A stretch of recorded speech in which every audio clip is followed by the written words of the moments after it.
तो आज का हमारा जो टॉपिक है वो है female reproductive part of the flower, जिसे हम गाइनोशियम कहते हैं। इस लेक्चर में हम आगे डेवलपमेंट ऑफ फीमेल गैमेटोफाइट के बारे में भी पढ़ेंगे। तो गाइनोशियम में यहाँ पर सिंगल पिस्टल भी हो सकती है, जिसे हम मोनोकार्पलरी कहते हैं, और मल्टीपल पिस्टल भी हो सकती है, एक से ज्यादा पिस्टल भी हो सकती है, जिसे हम मल्टी कार्पलरी कहते हैं।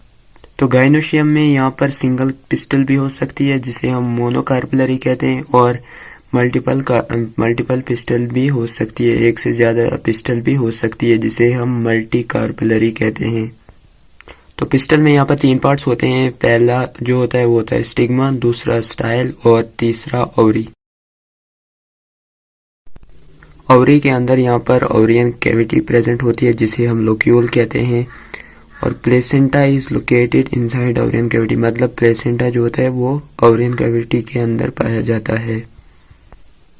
मेगास्पोरेंजिया जो है ये डेवलप होती है प्लेसेंटा से, मतलब प्लेसेंटा से ये डेवलप होती है, और जिसे हम कॉमनली कहते हैं ovules, commonly known as ovules, जिसे हम ओव्यूल्स कहते हैं। तो इसके बाद हम मेगास्पोरेंजियम का स्ट्रक्चर पढ़ेंगे, मतलब ओव्यूल का स्ट्रक्चर पढ़ेंगे। तो ओव्यूल का जो स्ट्रक्चर होता है ये स्मॉल होता है, जो कि अटैच होता है प्लेसेंटा के साथ with the help of funicle.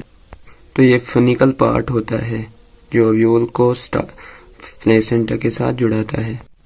Helium एक ओव्यूल का पार्ट है जहाँ पर ये फ्यूनिकल इसके साथ अटैच होती है, इसके साथ मिली हुई होती है, फ्यूज हुई होती है, जो कि क्या शो करता है, एक जंक्शन शो करता है बिटवीन ओव्यूल और फ्यूनिकल के बीच में, इनके बीच में जो मिला हुआ होता है।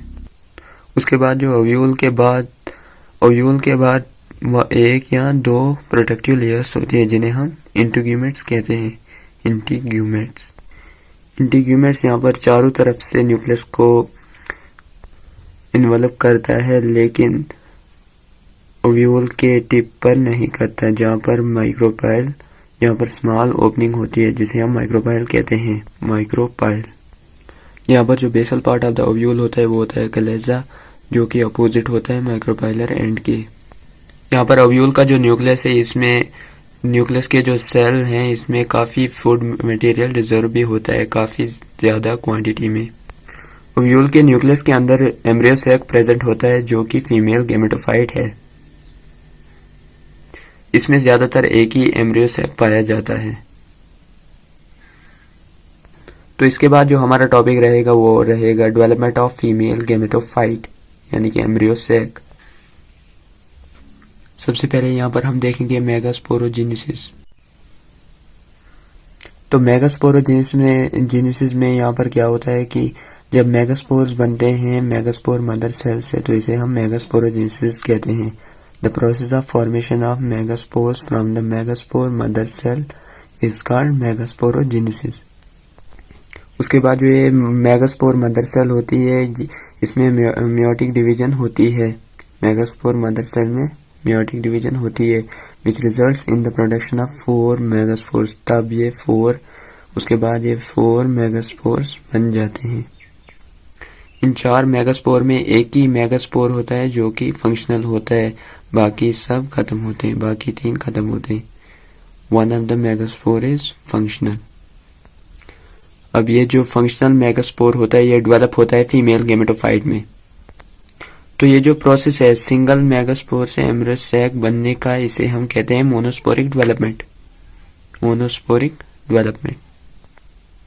अब ये जो फंक्शनल मेगास्पोर का न्यूक्लियस है, इसमें माइटोसिस हो जाती है, माइटोसिस डिवीजन हो जाती है टू फॉर्म 2 न्यूक्लियाई, 2 न्यूक्लियाई बनाने के लिए, जो कि अपोजिट पोल्स पे चली जाती है, forming the 2 nucleate embryo sac. उसके बाद ये 2 न्यूक्लिएट एम्ब्रियो सैक बन जाता है। उसके बाद जो ये 2 न्यूक्लिएट एम्ब्रियो सैक हमारे पास था, इसमें और माइटोसिस हो जाती है और ये 4 न्यूक्लिएट एम्ब्रियो सैक बन जाता है। उसके बाद इस 4 न्यूक्लिएट एम्ब्रियो सैक में भी माइटोसिस हो जाती है और ये 8 न्यूक्लिएट एम्ब्रियो सैक बन जाता है। उसके बाद 8 न्यूक्लिएट स्टेज के बाद सेल वॉल्स बन जाती है और leading to the formation of female gametophyte. उसके बाद ये फीमेल गैमेटोफाइट बन जाता है। उसके बाद जो ये 8 न्यूक्लियाई होते हैं, इनमें से 6 होती है, 6 में सेल वॉल प्रेजेंट होती है, जो जिनको हम सेल्स मानते हैं। और जो 2 न्यूक्लियाई बचती है उन्हें हम पोलर न्यूक्लियाई कहते हैं। The remaining 2 nuclei called polar nuclei. और ये कहाँ पर सिचुएटेड होती है? In the large central cell. Large central cell में ये 2 न्यूक्लियाई पाई जाती है, which is known as polar nuclei. इन 6 सेल्स में जो 3 सेल्स होते हैं ये ग्रुप में पाए जाते हैं at the micropylar and. Micropylar and में ये पाए जाते हैं, एंड पे पाए जाते हैं, और इनको हम एग एपरेटस कहते हैं। एग एपरेटस में 2 साइनर्जिड्स और 1 एग सेल पाया जाता है। ये जो 2 साइनर्जिड्स होती है इनमें स्पेशल थिकनिंग्स होती है एट द माइक्रोपाइलर टिप, जिन्हें हम फिलीफॉर्म एपरेटस कहते हैं। बाकी के जो 3 सेल्स हैं ये कहाँ पर पाए जाते हैं? कैलेजल एंड पे, जिन्हें हम एंटीपोडल्स कहते हैं। ये 3 एंटीपोडल्स होते हैं, 3 सेल्स होते हैं जिन्हें हम एंटीपोडल्स कहते हैं। तो जब ये एम्ब्रियो सैक मैच्योर होता है एंजियोस्पर्म्स में, तो ये 7 सेल्ड और 8 न्यूक्लिएट बन जाता है। 7 सेल्ड 8 न्यूक्लिएट। 7 सेल्ड में यहाँ पर हमने देखा कि 3 एंटीपोडल्स, 1 सेंट्रल सेल, 2 साइनर्जिड्स और 1 एग सेल।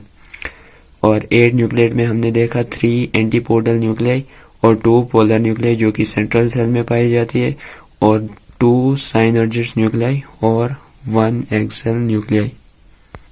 तो ये था डेवलपमेंट ऑफ फीमेल गैमेटोफाइट।